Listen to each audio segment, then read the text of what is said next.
My middle name is Lynn, and I'm a professional Hollywood stuntwoman, now in East Hollywood, or we'll call it the Southern Hollywood now. I live in Georgia right now. I moved from LA, officially left my place in November last year, and I've been doing stunts for almost a decade. I was born in Washington, D.C., so I was raised in that area, and I had a cushy job as a scientist for the government for 8 years, and I was doing stunts part-time, and one day I just got tired of it. I wasn't happy. My happiness is here in Los Angeles, and I just resigned from the government, from my wonderful safe job, and packed up my stuff and moved to LA on a dream.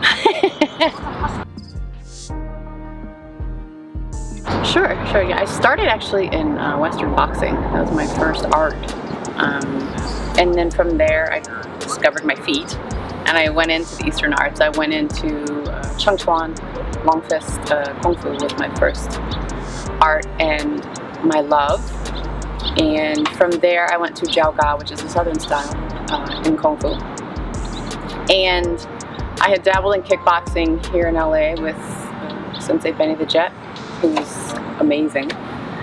And when I moved to LA, I got heavily involved in FMA, so I switched reels completely. I was still doing some contemporary wushu here and there, but I switched reels into FMA and got into Kali, Pekiti, Silat, and now I'm kind of going down the rabbit hole of Pekiti, under Kali, and then SBL. Okay. Yeah, so SBL is Silat Buka Lingkaran. And it's under Elvin Ginanau, and he's in the UK.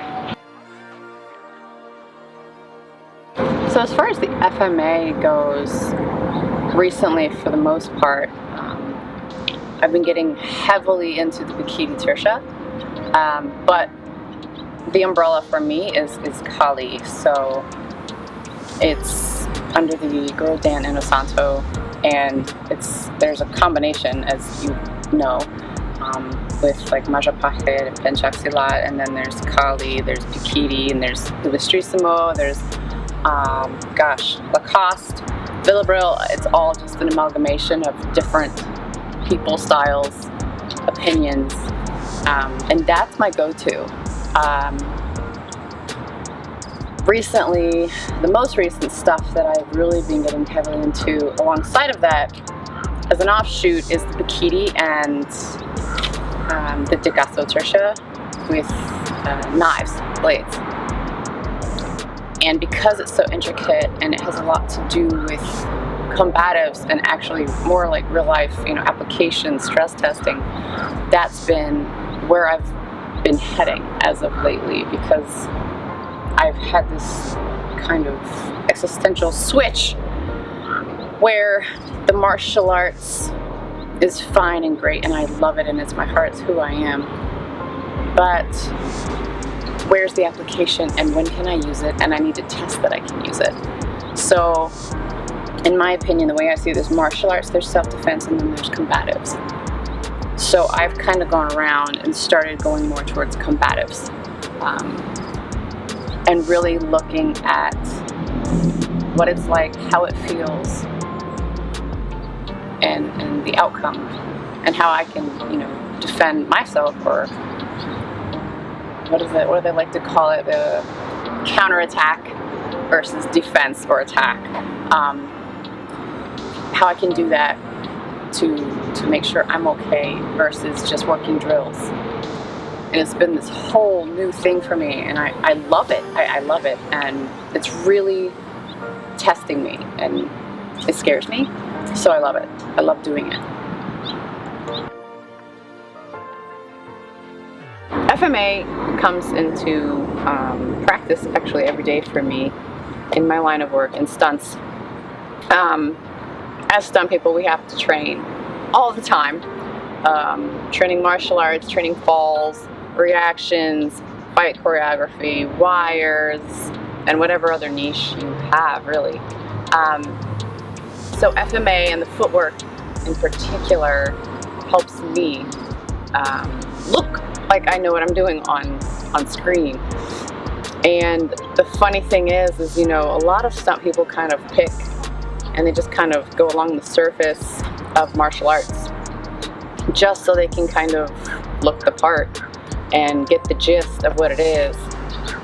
But me, being the perfectionist, sadly, that I am, you know, I'm that person who's watching the movie and I'm watching their feet, their stances, and I'm like, oh, they don't know what they're doing.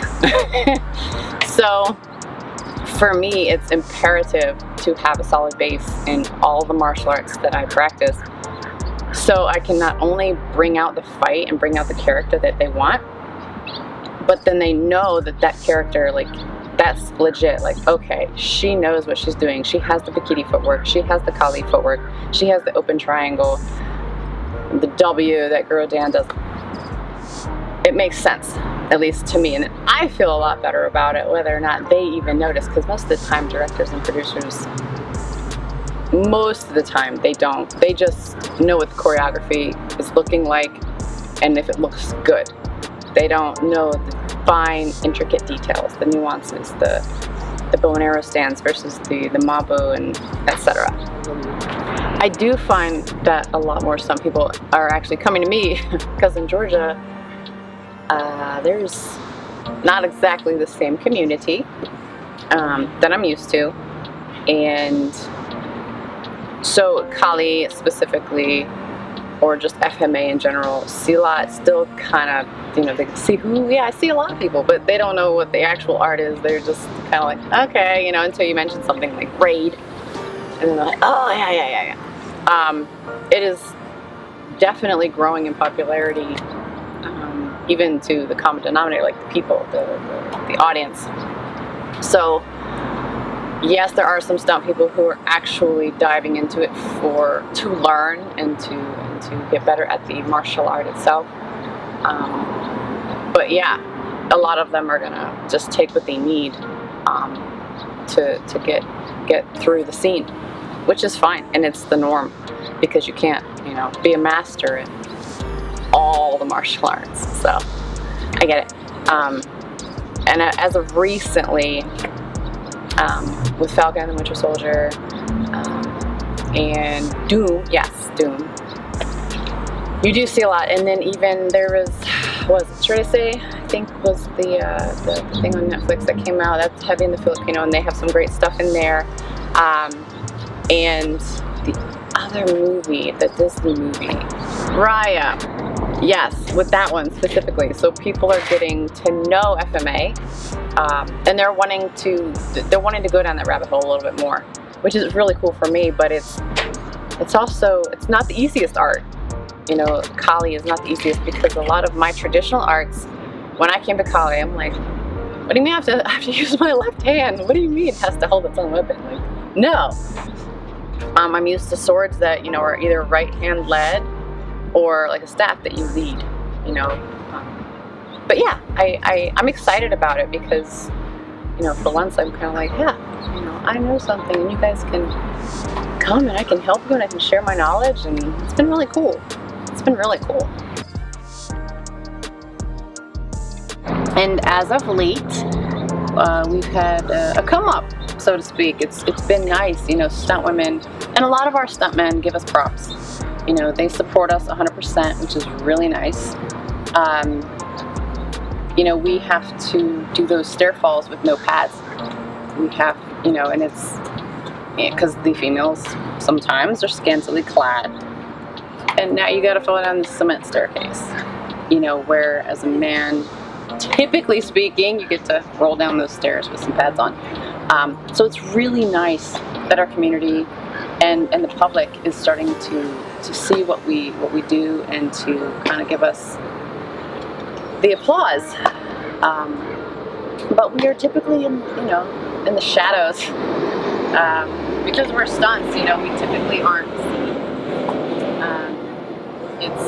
And people always are asking me, like, oh, am I gonna see? I'm like, well, you know, you'll see my back. You'll see my legs running, you'll see my legs falling, you'll see my arms flailing in the air, but you might not see my face. And people like Heidi Moneymaker, Renee Moneymaker, Laura Mary Kim, they're all well known and amazing. And the cool thing with Heidi and Renee, because I know them personally, I met them personally, Renee specifically, she was so great and she's been so wonderful to me, which means a lot because I'm on, you know, I'm the noob compared to her, you know. I've only been in for 7 or 8 years and she's, you know, kind of doing all the Marvel stuff. Her and her sister just run, they're top. And for her to be able to still have time and sit there and give pointers and help and kind of be somewhat of a mentor has meant the world to me. I've had male mentors and they mean the world to me as well, but there's just something, you know, we have a different link. We understand the struggle as women. So it's been really great.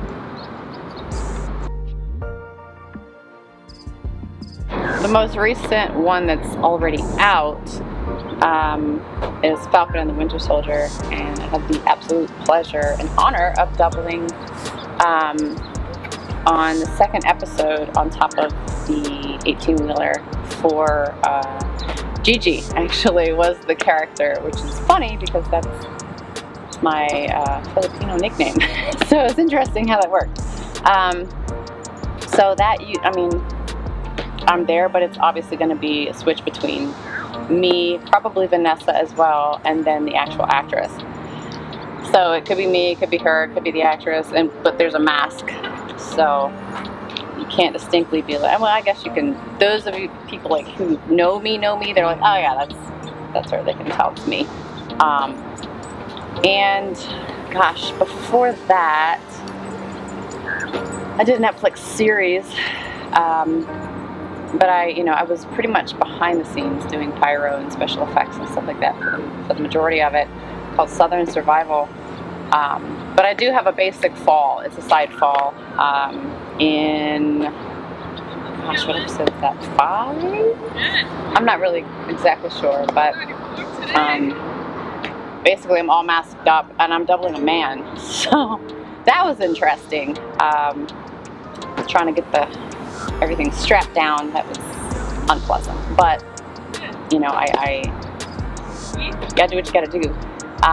I've recently worked on some projects, but they're not out, and as the NDA goes, I can't really talk about them. But a lot of times now, if you are doubling, even if the face is out, they'll have the points for CGI, and it's just like, sounds the way they just cut the face off and slap it on yours. So you typically, it'll be my body, but you know, the lady's face. So it's cool, but also like, oh, all right.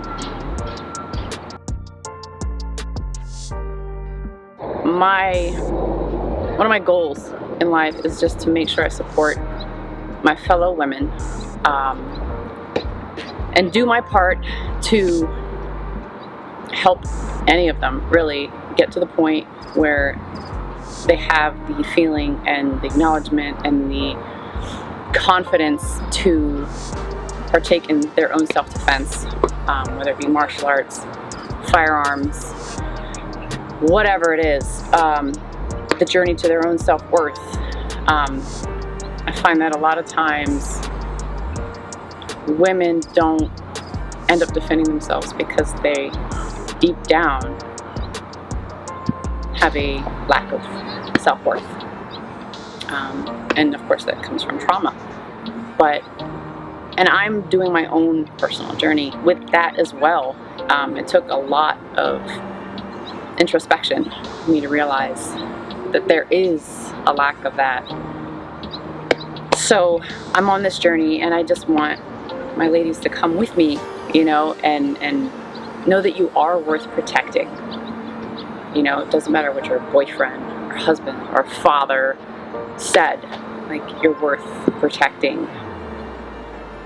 You have to learn, you don't have to, but you should learn And now is the best time because that's the only time we have now.